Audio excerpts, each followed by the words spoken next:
Les professionnels du Centre de correction vertébrale. Grâce à la décompression discale, Martin a repris sa vie là où il l'avait laissé. Croyez-moi, le Centre de correction vertébrale, c'est la clé pour votre santé. À Sainte-Foy-Lévis, Pont-Rouge et au centre cvq.com. Bonjour, votre destination? Au nouveau Lévis Subaru. C'est simple. Maintenant situé au 5085 Christophe Colomb-Lévis, autoroute 20, sortie 325 Nord. C'est parti! Lévis Subaru, c'est la place pour ta nouvelle voiture. LévisSubaru.com. Hey, mon Yvan, t'es-tu rendu à la retraite? Ouais, le mois prochain. Ben voyons donc, t'es ben trop jeune pour rester planté chez vous. Jeune? On va se calmer. Disons que je suis rendu là. Tu vas faire quoi? Tu vas commencer à te chicaner avec Cathy? Regarde, je vais me trouver de quoi. Entretien Capital recrute. Poste à temps partiel disponible 15, 20 ou 25 heures par semaine selon ton horaire. Une équipe solide en affaires depuis plus de 35 ans avec des emplois partout dans la grande région de Québec. Facile à trouver sur Facebook et en ligne. Cherche Entretien Capital, pas de E à Capital. C'est parfait pour toi, ça, mon Yvan. T'as bien raison, mon popole. Si ça marche, c'est toi qui paye le lunch la prochaine fois. Entretien Capital, pas de E à Capital. Chez Subway, on te laisse choisir ton niveau de piquant. Fait que manger épicé, c'est pas dangereux. Cool, parce que moi, on m'a toujours dit, attention le feu, c'est chaud, c'est... Délicieux! Oh, le nouveau menu chaud comme tu veux de Subway. C'est 3 sandwichs. Poulet ranch ou piri-piri relevé. Poulet au miel épicé corsé. Ou délit façon Nashville endiablé. Fraîchement préparé dans notre nouveau pain au piment Ghost. C'est relevé, corsé, endiablé. etc. Plus de remise en question. Tu peux suivre les indications. Subway, mange frais, sens-toi bien. Fraîchement préparé pour un temps limité dans les restaurants participants. Comme la majorité des Québécois, vous avez sûrement des serre-plus-à-rien qui traînent chez vous.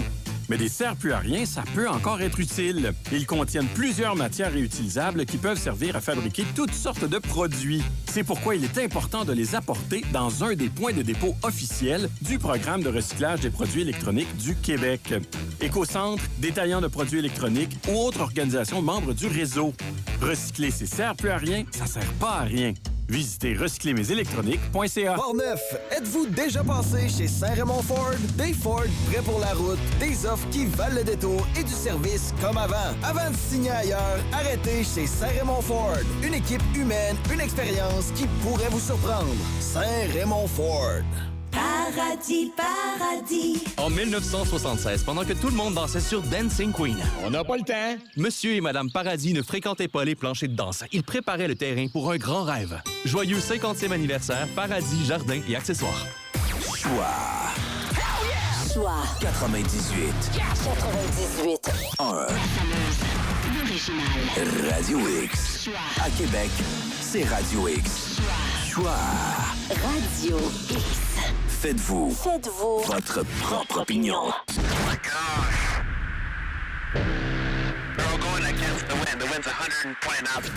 Radio X Files. Avec Christian Page. Radio X.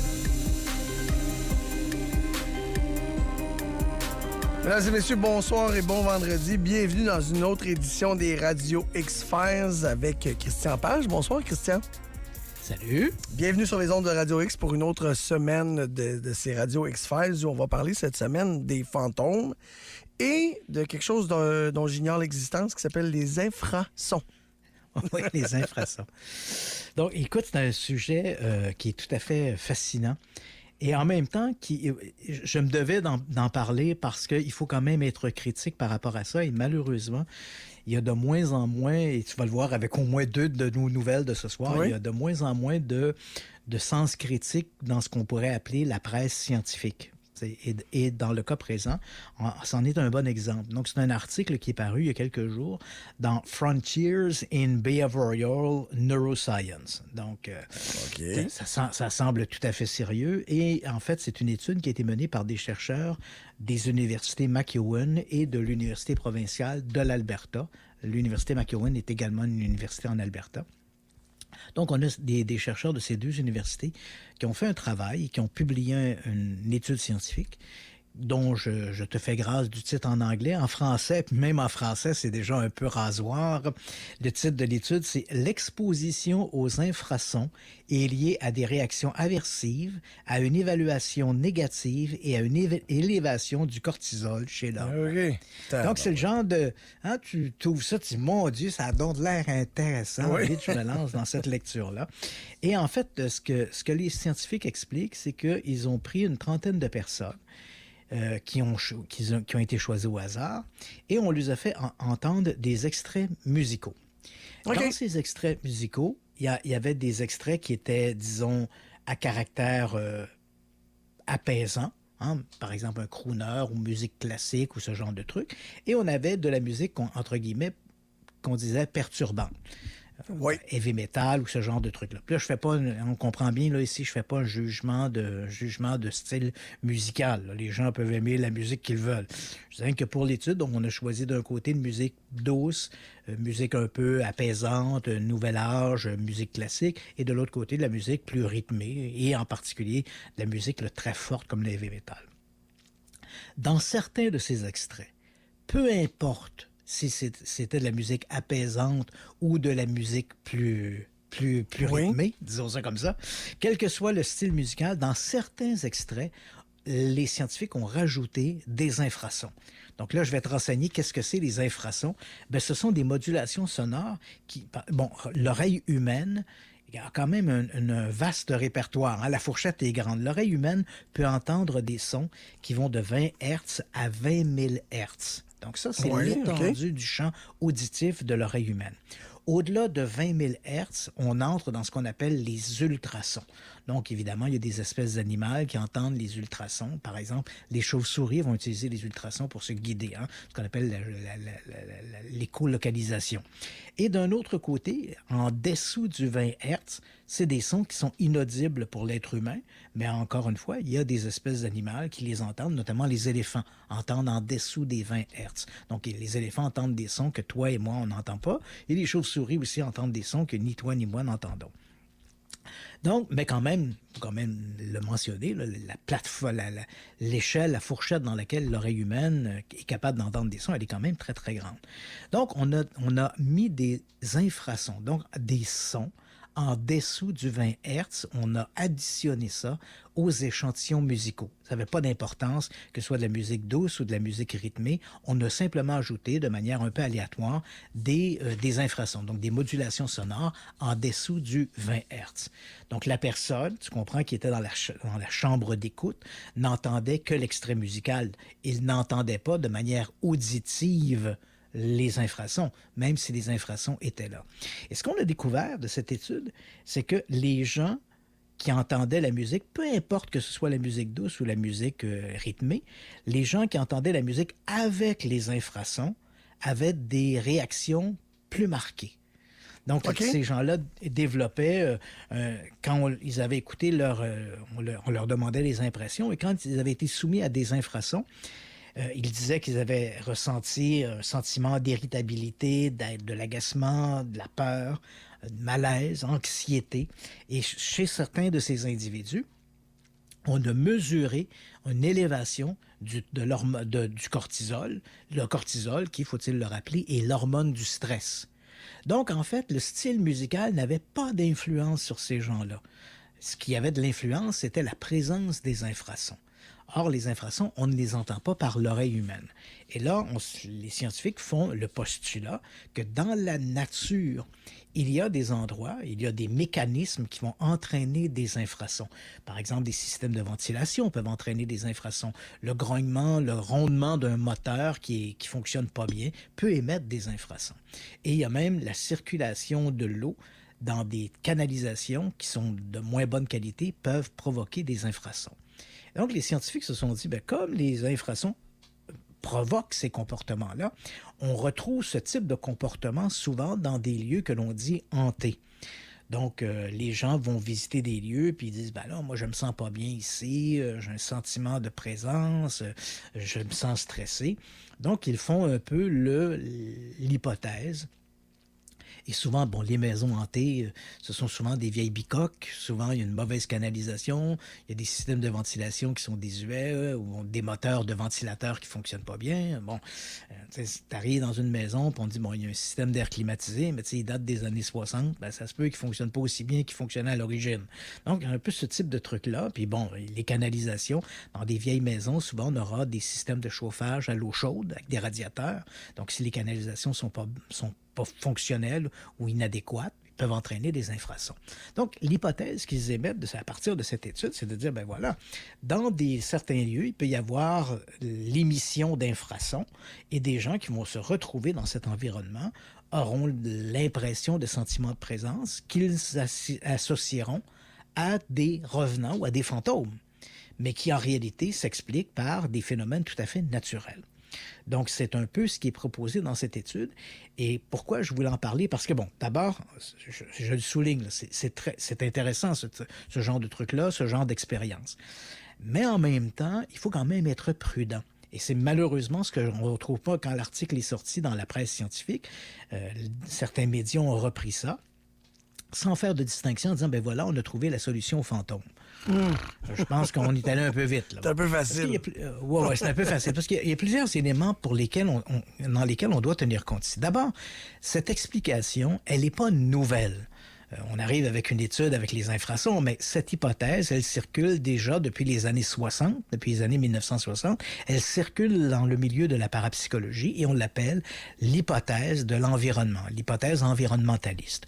Cette hypothèse soutient que des phénomènes dans la nature pourraient engendrer des perceptions erronées par des personnes qui se trouveraient dans ces environnements. Dans les années 70 et 80, il y avait un scientifique à l'Université Laurentienne qui est décédé maintenant en 2018 qui s'appelait Michael Persinger. Lui avait émis l'hypothèse que c'était des variations dans les champs électromagnétiques. Et il avait raison. D'une certaine façon, il avait raison que les variations dans le champ électromagnétique entraînent des perturbations, à tout le moins, des perceptions erronées de la réalité. Moi, je me rappelle, on est au début des années 2000, Persinger était toujours à l'Université Laurentienne à ce moment-là, en Ontario, et je lui avais rendu visite dans son laboratoire. Et Persinger avait développé ce qu'on appelait, ce que les chercheurs de l'époque appelaient le casque de Dieu. C'était un casque de football qui était relié à toutes sortes d'électrodes, et donc on entrait dans une pièce, et j'en ai fait l'expérience, donc on entrait dans une pièce où on avait une privatisation sensorielle. On nous mettait un bandeau sur les yeux, par exemple. On était assis dans un fauteuil, il n'y avait pas de lumière, on était dans l'obscurité totale. Une chambre qui était tout à fait isolée, donc pas de bruit ambiant. Et là, on plaçait le casque sur notre tête et dans une chambre adjacente, il y avait des laborantins qui manipulaient le champ électromagnétique à l'intérieur du casque. Et ce champ-là, bien évidemment, affectait le champ électromagnétique naturel du cerveau humain. Et là, effectivement, moi, pour avoir fait l'expérience, j'avais des sensations tout à fait étranges. J'avais la sensation, par exemple, de flotter à un moment donné. J'avais l'impression d'entendre des voix, évidemment, qui n'existaient pas. J'avais l'impression de sentir des présences autour de moi. Et j'avais également un sentiment d'angoisse qui s'est rapidement développé. Donc, la théorie, l'hypothèse évoquée par Persinger en disant, voilà, les champs électromagnétiques peuvent entraîner des perceptions erronées de la réalité. Il avait raison et il pouvait le démontrer très clairement dans un laboratoire. Dans la même foulée de cette explication, disons, environnementale, à laquelle appartient à la fois les champs électromagnétiques de Persinger et les infrasons des chercheurs de l'Université de l'Alberta, on a également l'hypothèse des champignons. Donc, on a soumis, par exemple, des gens dans un laboratoire, on les a soumis à des champignons, et très souvent, en fait, des spores de champignons, et très souvent des spores de champignons qui sont des moisissures communes qu'on retrouve dans des systèmes de ventilation et autres. Et en soumettant ces gens-là à ces spores, ils ont développé éventuellement une perception, ça a entraîné toutes sortes de comportements étranges. Ils avaient des sentiments d'anxiété et autres. Et ça peut aller même dans le cas d'une longue exposition à ces spores, ça peut aller jusqu'à des hallucinations auditives ou des hallucinations visuelles. Donc, on est exactement dans cet univers du phénomène des maisons hantées et tout le reste. Donc, l'hypothèse environnementaliste, elle est présentée comme étant une solution vraisemblable. Mais ici, ce qu'il faut faire comme distinction, c'est que malheureusement, et c'est ça que, entre l'hypothèse et la démonstration, ça n'a jamais été fait. Et ça, c'est très important. Donc, c'est pas parce qu'on soumet des gens à des champignons dans un laboratoire pour dire « Ah, ben regardez, on les soumet à des champignons de moisissure et ces gens-là ont soudainement des hallucinations. » Ça doit être ce qui se produit dans des maisons hantées. C'est une hypothèse. Encore faut-il le prouver. Et c'est là qu'est tout l'aspect du problème, c'est que ça n'a jamais, mais jamais été prouvé. Et c'est ça qu'il faut absolument dénoncer. Moi, je me rappelle, en début d'année, il y a un livre qui est sorti, dont j'ai signé la préface, qui s'appelle « Phénoménologie des hantises », qui a été écrit par un chercheur européen qui s'appelle Mallory Clément. Et à mon avis, c'est probablement l'un des meilleurs livres sur les phénomènes de hantise et de poltergeist à avoir été publié au cours des 20 dernières années. C'est la raison d'ailleurs pourquoi j'en ai signé la préface, parce que je trouve que c'était vraiment un livre exceptionnel. Mallory Clément, disons-le, plus jeune que moi et peut-être un peu plus fougueux, a fait un peu de son cheval de bataille cette dénonciation de ce qu'on appelle l'hypothèse environnementaliste. Pourquoi?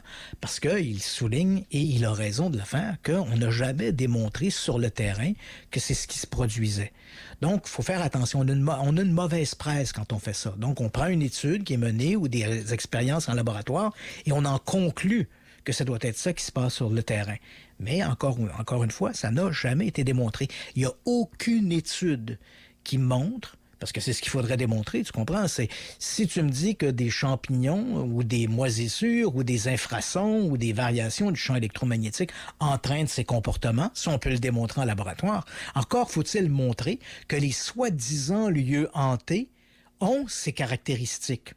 Donc, et on n'a pas ces études-là. C'est sur le terrain, là, il n'y a aucune étude qui montre que la maison hantée X ou Y ou dans tel ou tel endroit qui ont la réputation d'être hantée, qu'il y a des champignons de moisissure, qu'il y a des variations dans le champ électromagnétique ou encore qu'il y a des tuyaux mal foutus qui produisent des infrasons. Il n'y a aucune étude qui montre ça.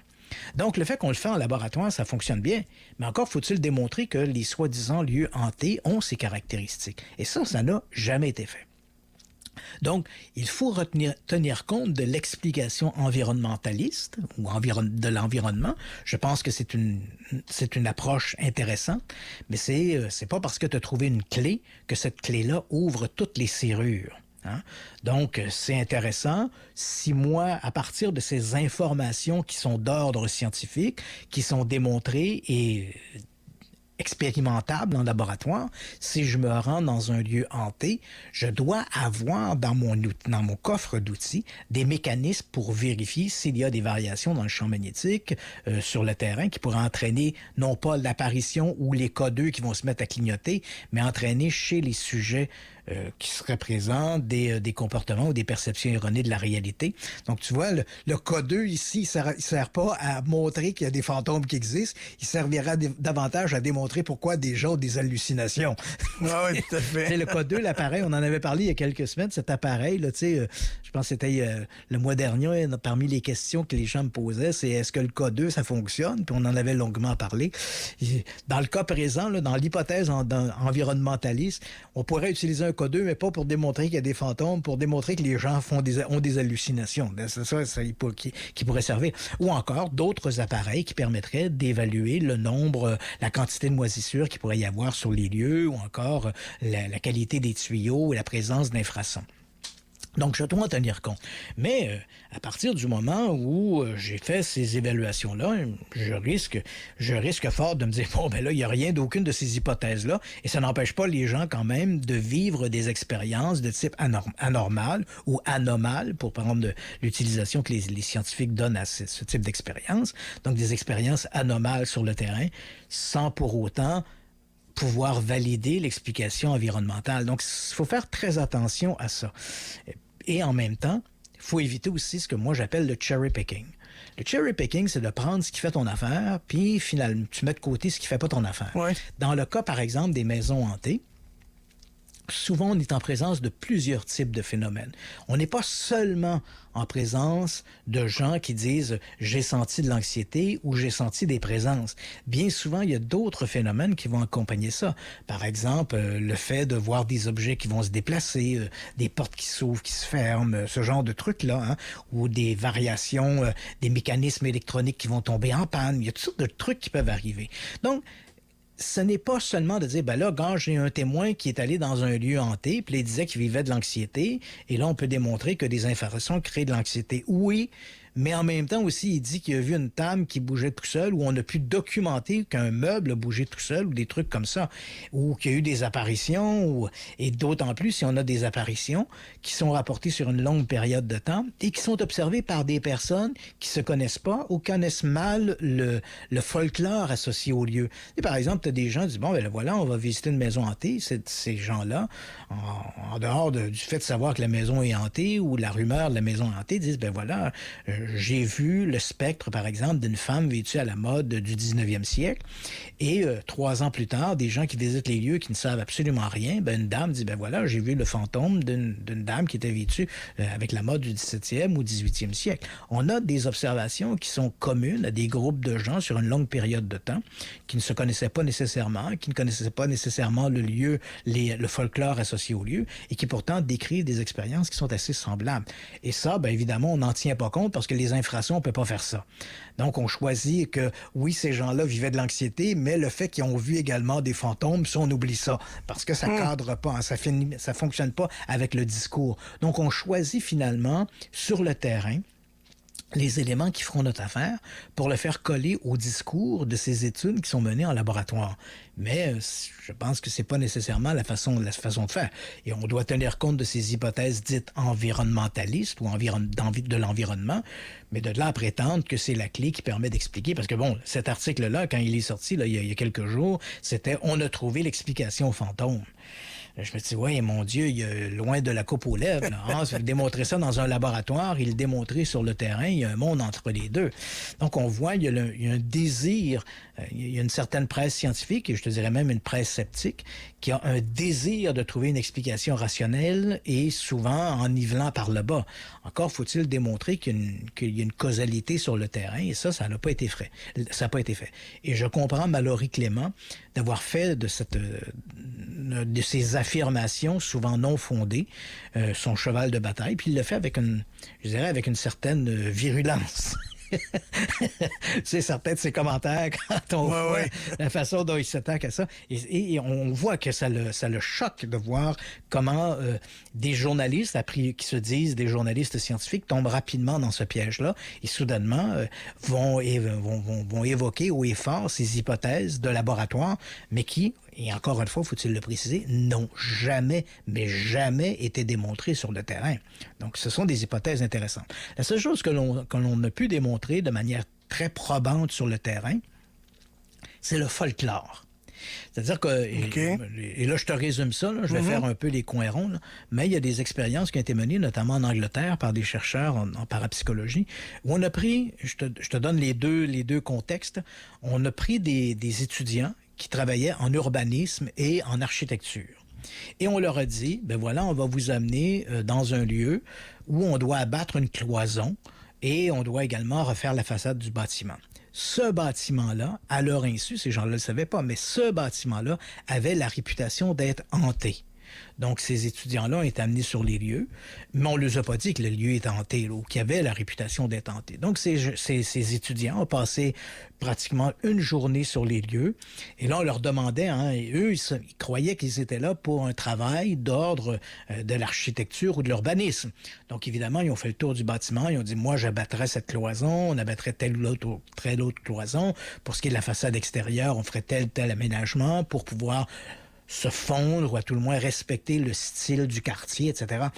Et à la fin de cette journée passée sur ce lieu, quand on leur a demandé comment ils s'étaient sentis, etc., aucun d'entre eux n'a évoqué quoi que ce soit de nature surnaturelle. Zéro. Et ensuite, on leur a fait après ça, on a fait la même expérience en prenant exactement le même type d'individus, donc des étudiants en urbanisme, en architecture. Et là, on leur a dit, on va vous amener dans une maison, encore une fois, sous prétexte, on veut abattre une cloison, on veut réaménager la façade de l'édifice. Et dans le discours, le professeur a glissé un peu comme par inadvertance ou un peu en blague. Il disait aux étudiants, d'ailleurs, en passant, cette maison-là a la réputation d'être hantée. Tu sais, un peu comme en joke. Tu sais, il dit ça comme ça. Puis, c'est très anodin, là. Tu sais, c'est au milieu de la conversation, il glisse ça. Ben, crois-le ou non, il a pris ses étudiants et les a emmenés dans cette maison qui, dois-je le rappeler, n'avait pas la réputation d'être hantée. Il a suffi que le professeur dise que la maison avait la réputation d'être hantée pour qu'à la fin de la journée, pratiquement 50% de ses étudiants rapportent des perceptions de nature surnaturelle. Ces gens-là ont dit, me semble, j'étais dans une pièce, puis j'ai senti un courant d'air froid. Me semble, j'ai vu du coin de l'œil une ombre passer sur le mur. Je me suis senti pas bien. Et pourtant, cette maison-là n'avait pas la réputation d'être hantée. Donc, ce que démontre, et là, c'est plus complexe que ça. Puis en fait, quand je dis une maison, c'était pas vraiment une maison, c'était des souterrains en Écosse, là, mais bon, pour le besoin de notre conversation, là, on comprend l'exemple, hein, même le terrain sur lequel on se trouve. Et l'expérience montre bien qu'il suffit d'avoir la perception qu'un lieu est soi-disant hanté pour que soudainement nos sens se mettent aux aguets et que notre imagination fasse le reste. Un peu comme un placebo, comme un médicament placebo, par exemple. Oui, c'est ça. Donc, on a un peu cet exemple-là. C'est-à-dire que si tu dis que le médicament va faire effet, bien, les gens vont imaginer qu'ils ont un effet, même si le médicament n'est rien d'autre que du sucre.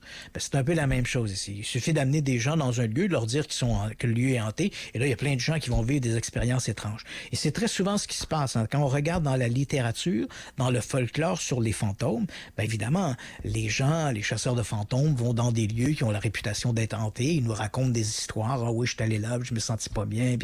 Mais des expériences en aveugle ont démontré que le fait simplement de croire qu'un lieu est hanté, 50% des gens vont raconter avoir vécu des perceptions étranges. Donc ça, on a une démonstration très claire que cette perception-là, elle existe et elle influence les témoignages.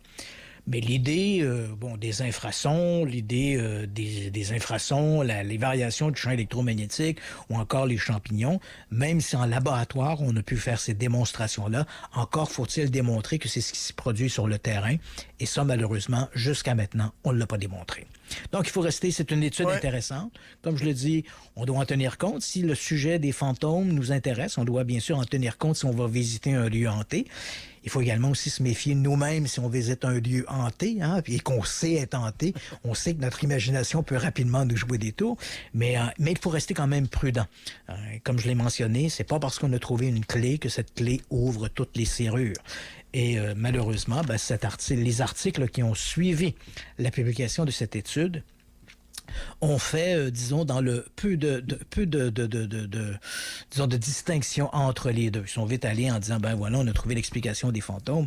Et j'imagine que si cette étude arrive aux oreilles de Mallory Clément en France, ça va en faire une de plus à mettre dans sa pile pour dire, ben voilà, ça c'est on un le peu savait. de la foutaise. Non, mais tu sais, c'est un peu de la foutaise de prétendre que ça, c'est l'explication universelle au phénomène des fantômes, alors qu'en réalité, il n'y a pas de démonstration sur le terrain.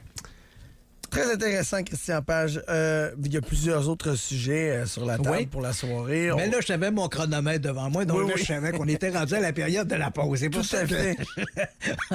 on va s'arrêter là, puis on va revenir après avec un autre truc où on peut quand même reprocher aux journalistes de faire de la mauvaise presse.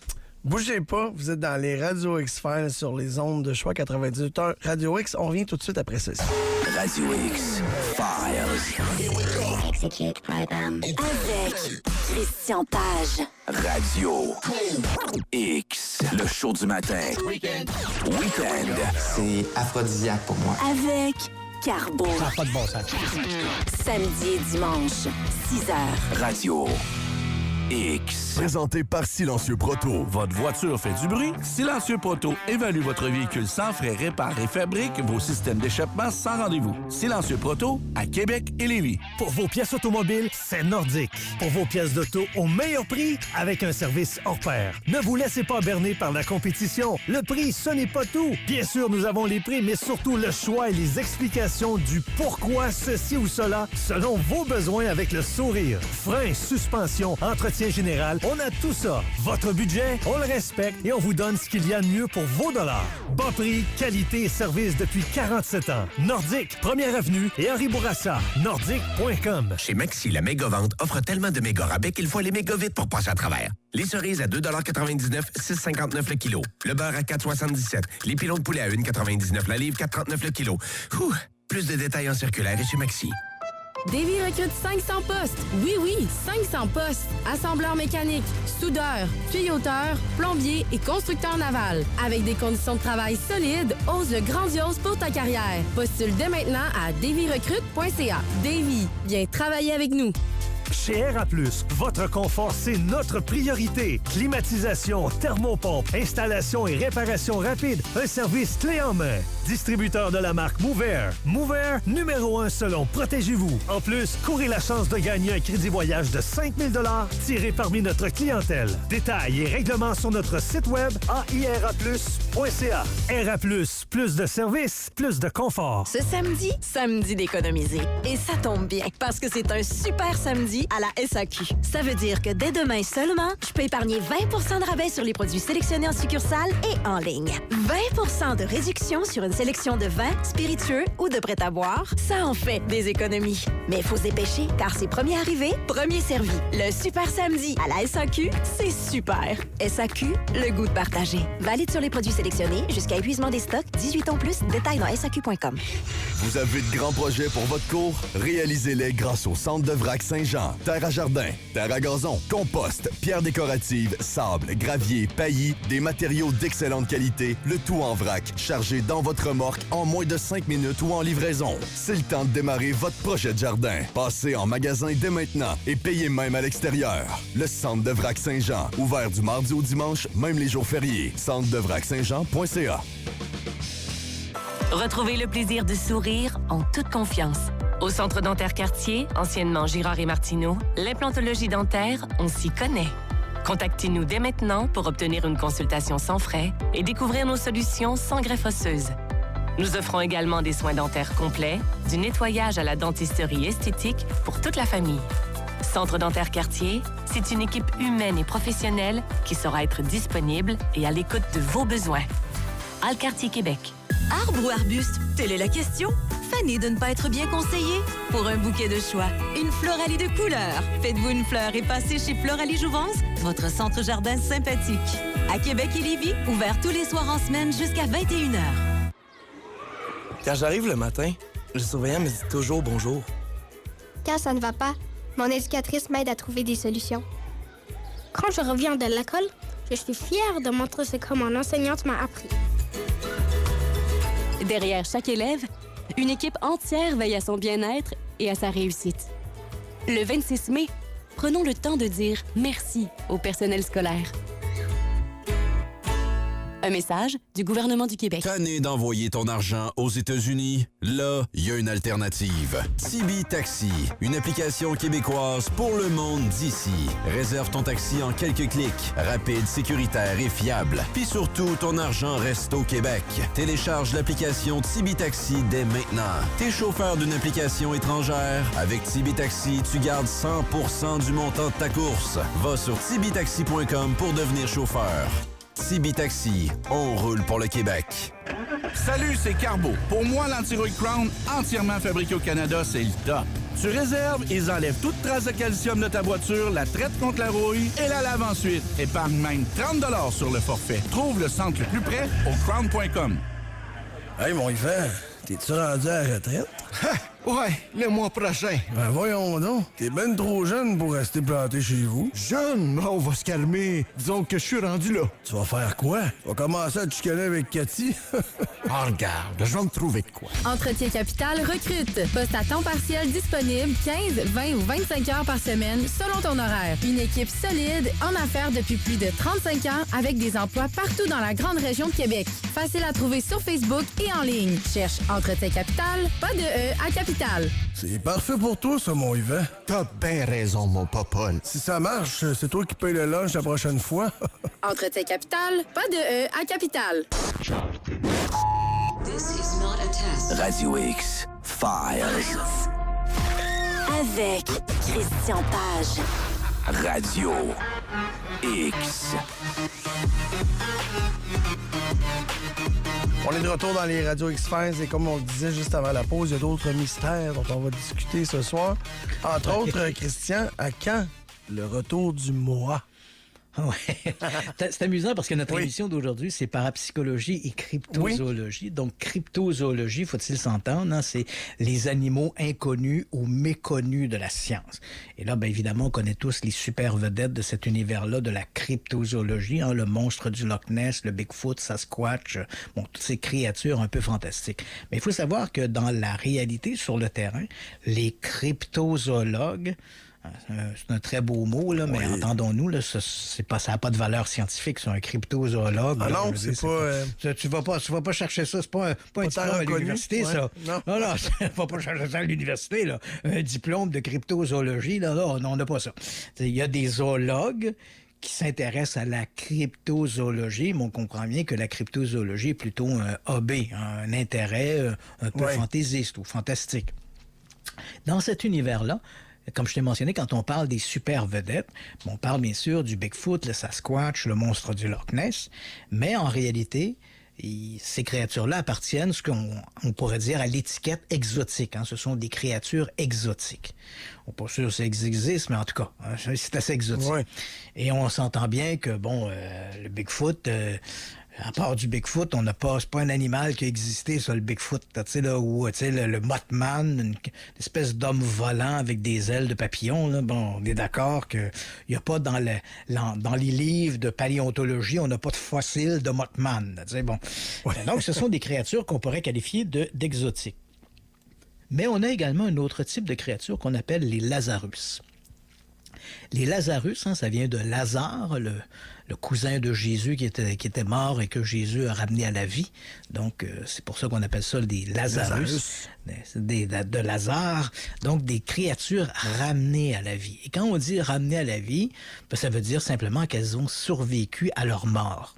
Et là, on est beaucoup plus proche d'une véritable préoccupation d'ordre zoologique.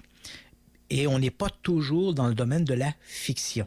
Je vais te donner un bon exemple. Par exemple, le dernier cougar de l'Est au Canada, au Québec à tout le moins, a été abattu, là, de mémoire, c'était en 1932, en 1934, dans ces alentours-là.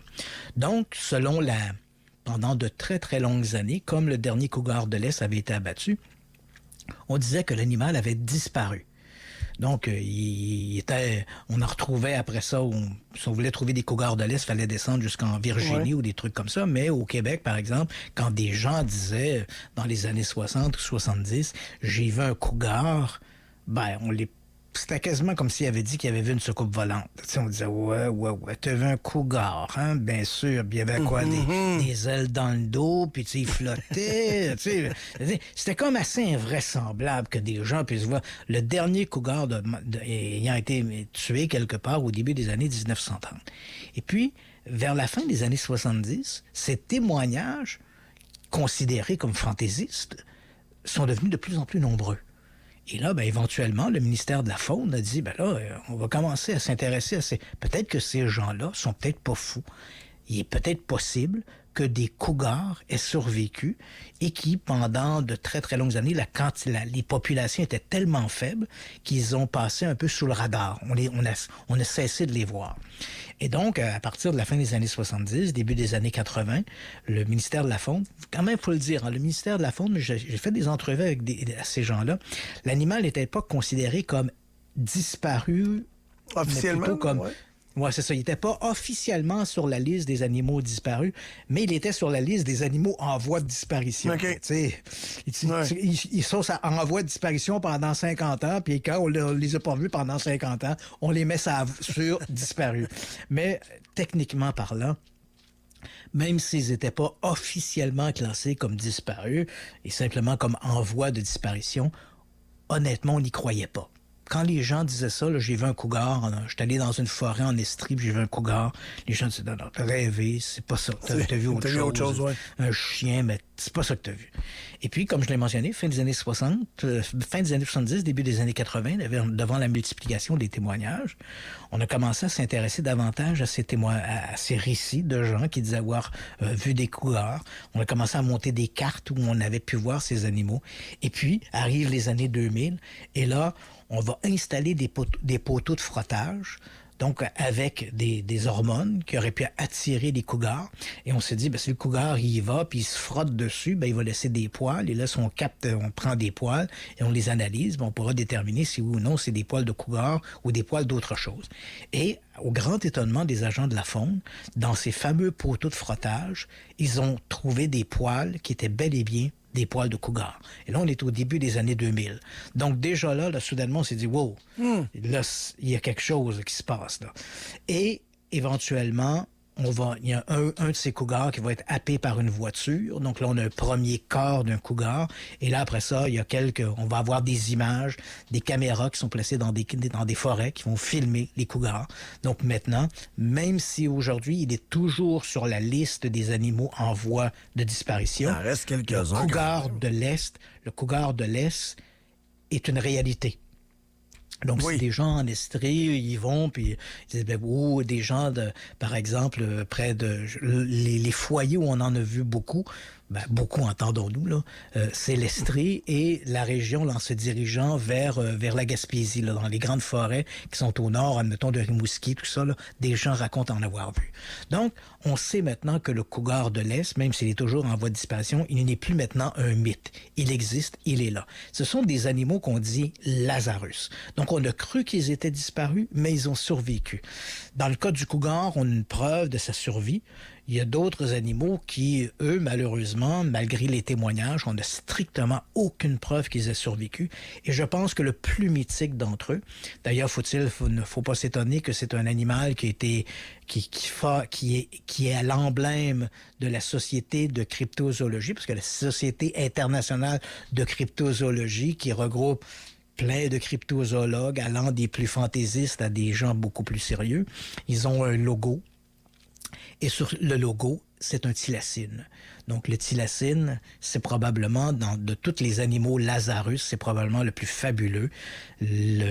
Pour les gens qui ne savent pas de quoi je parle ici, le thylacine, qu'on appelait également tigre de Tasmanie ou loup de Tasmanie. Donc, c'est un animal qui avait à peu près la taille d'un chien berger, là, un berger allemand. Hein. C'est un animal qui avait une fourrure un peu brunâtre, là, un peu fauve, mais sur le dos et son arrière-train, il est marqué par des zébrures qui rappellent un peu un zèbre, ou un tigre, d'où le nom tigre de Tasmanie. Même si visuellement, d'ailleurs, les gens qui nous écoutent peuvent même voir des images de cet animal-là vivant. Hein, on parle bel et bien d'un animal vivant. Le dernier est mort en 1936 dans un zoo de Hobart sur l'île de Tasmanie. À une époque, le tigre de Tasmanie était très répandu à la fois en Australie et en Tasmanie. Mais il y a eu une chasse-telle parce que quand les colons se sont installés en Australie, qui était une colonie britannique, on a introduit des moutons, notamment, et le thylacine, c'était le prédateur qui était au sommet de l'échelle. Donc, tu comprends que quand on a introduit des moutons, pour le thylacine, c'était, ou tigre de Tasmanie, là, c'était « wow, c'est buffet à volonté ». Fait que le gouvernement a instauré des chasses pour éliminer le thylacine, considéré comme un animal nuisible, et on l'a tellement chassé qu'on l'a éliminé. On l'a complètement... Il est disparu. Et le dernier spécimen, qui s'appelait Benjamin, un nom masculin, même si l'animal était une femelle. Donc, on devrait l'appeler Benjamin. Donc, Benjamin était gardé dans un zoo de Hobart, en Australie, et elle est morte, le dernier spécimen est mort en 1936. Et, crois-le ou non, il est mort parce que son gardien a oublié de le rentrer à l'intérieur ce soir-là, puis il a fait très froid, puis l'animal est mort de froid. Et c'est un animal qui est très particulier. C'est sûr qu'il fait fantasmer, là. C'est un animal hors norme, le thylacine. Il ressemble à un chien, mais comme c'est souvent le cas d'ailleurs en Australie, hein, ils ont des bébites un peu bizarres. Le thylacine, crois-le ou non, il ressemble à un chien, mais c'est un kangourou.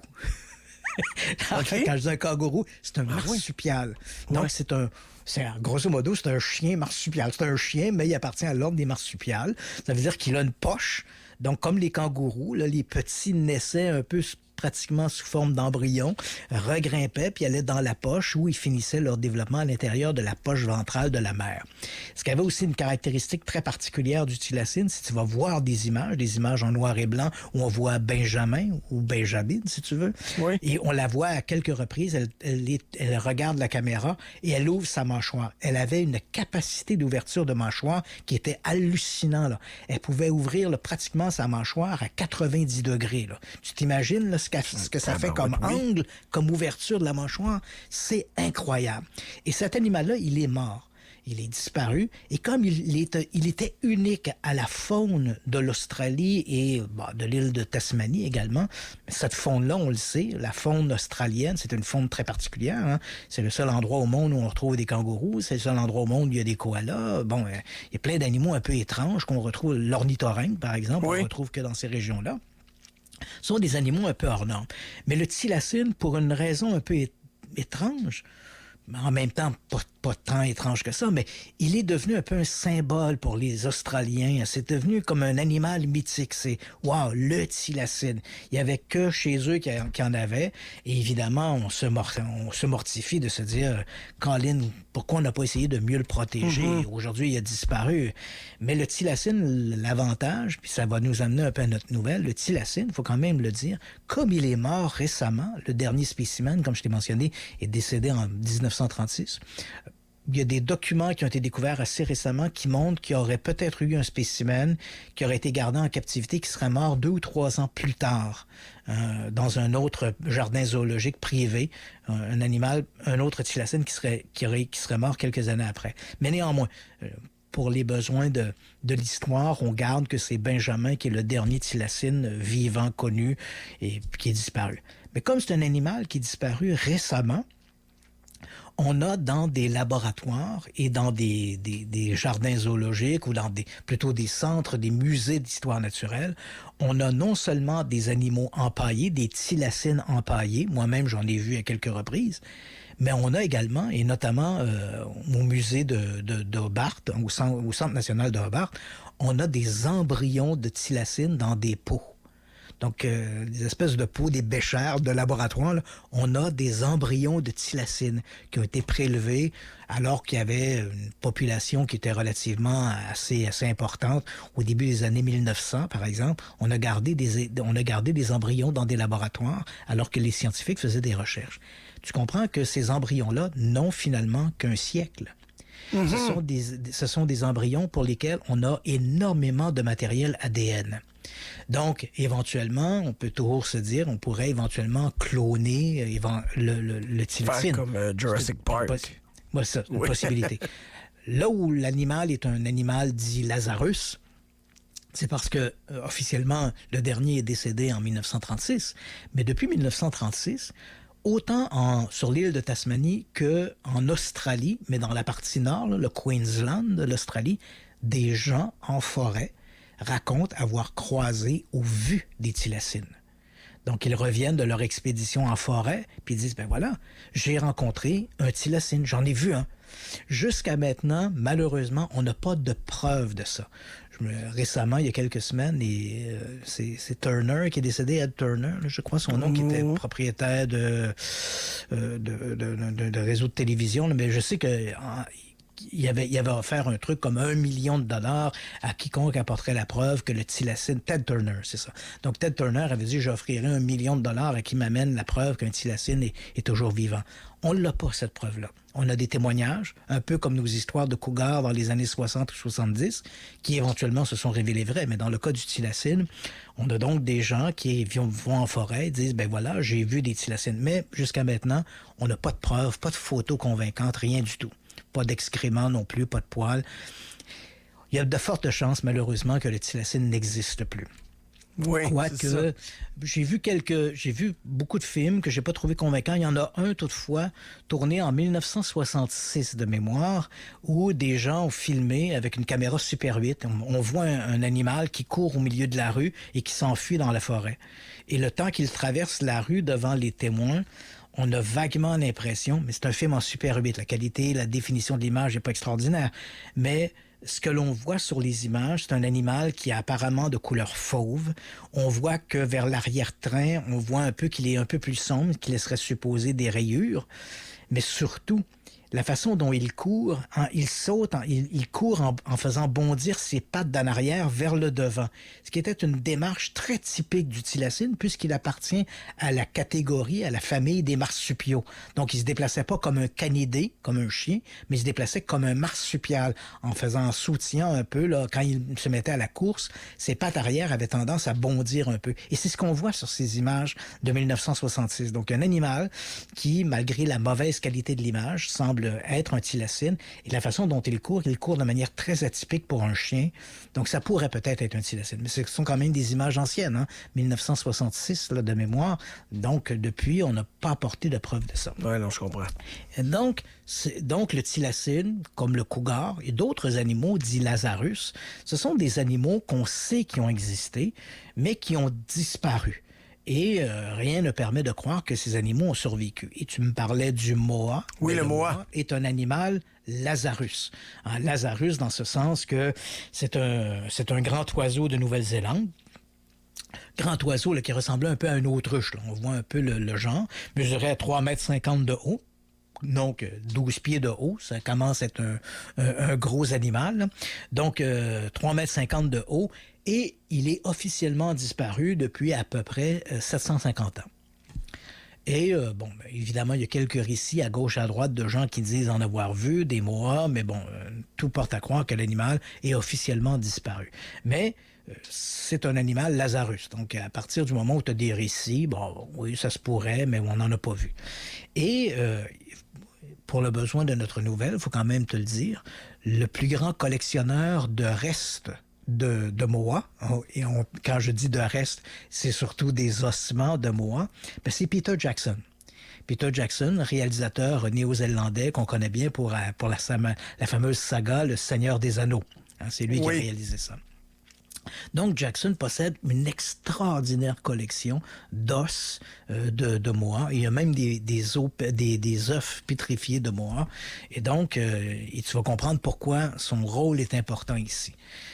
Donc, on a cette semaine, en début de semaine, on a vu apparaître, et là j'en arrive un peu à ma presse scientifique, on a vu apparaître une série d'articles d'une compagnie qui est située au Texas, qui s'appelle Colossal Bioscience. Et Colossal Bioscience, on dit, on a réussi à produire 26 poussins qui sont nés dans un œuf artificiel. Et pourquoi un œuf artificiel? Parce que cette compagnie, Colossal Bioscience, c'est une compagnie qui a été fondée en 2021, une compagnie américaine, et leur objectif, une compagnie privée, et leur objectif est éventuellement de ressusciter des animaux disparus. Et quand on parle d'animaux disparus, on parle bien sûr du moa. D'ailleurs, Peter Jackson fait partie un peu du conseil de l'organisation. Et Peter Jackson a prêté ses ossements de moa pour qu'on puisse essayer d'en tirer de l'ADN.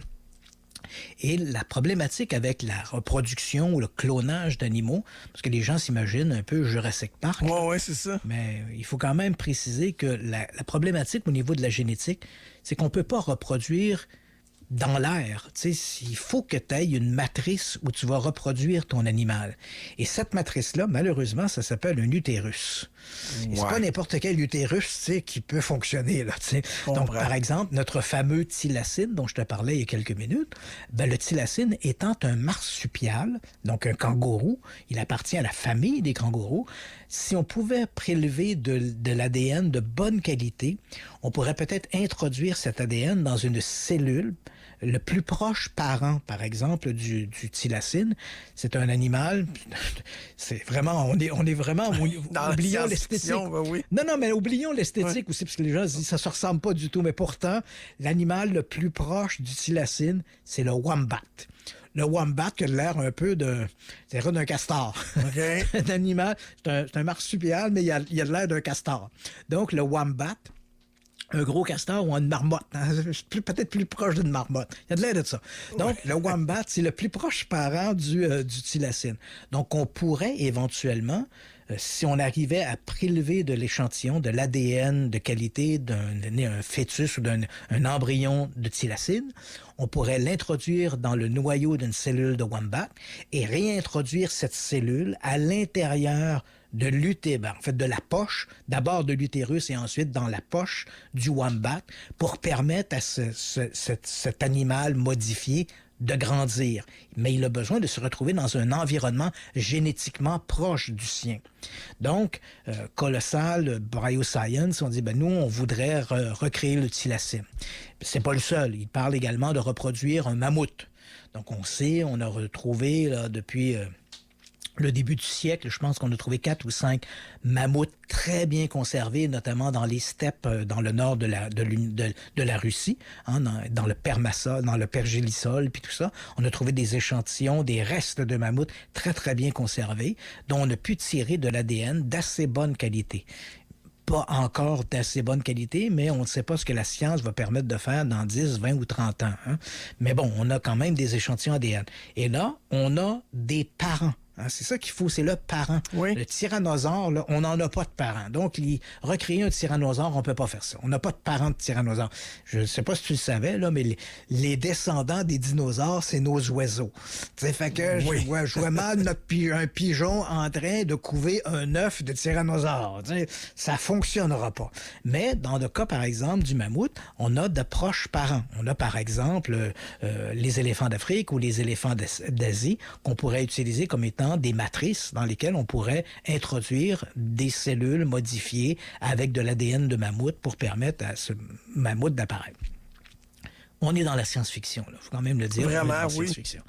Bon, l'annonce de Colossal Bioscience en disant, voilà, on a créé 26 poussins dans un œuf artificiel, c'est l'idée, c'est une première étape dans leur objectif de recréer le MOA. Le MOA, comme je l'ai mentionné, Peter Jackson a prêté des os, ils ont prélevé de l'ADN. Comme c'est un animal qui est disparu depuis 750 ans et non pas 1 million d'années, bien évidemment, l'ADN est de meilleure qualité.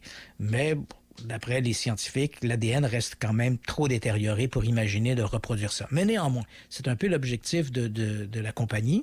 Et donc, en disant on a créé 26 poussins, c'est 26 poussins qui sont nés en dehors de l'œuf. Parce que pour le MOA, on a besoin de créer une matrice artificielle, parce qu'on ne peut pas prendre un œuf de poulet. Là. Le poulet est trop éloigné du MOA. Là. Donc, on a pris des... Quand même le dire, c'est quand même des œufs qui avaient été fécondés de manière naturelle. On a pris un œuf fécondé.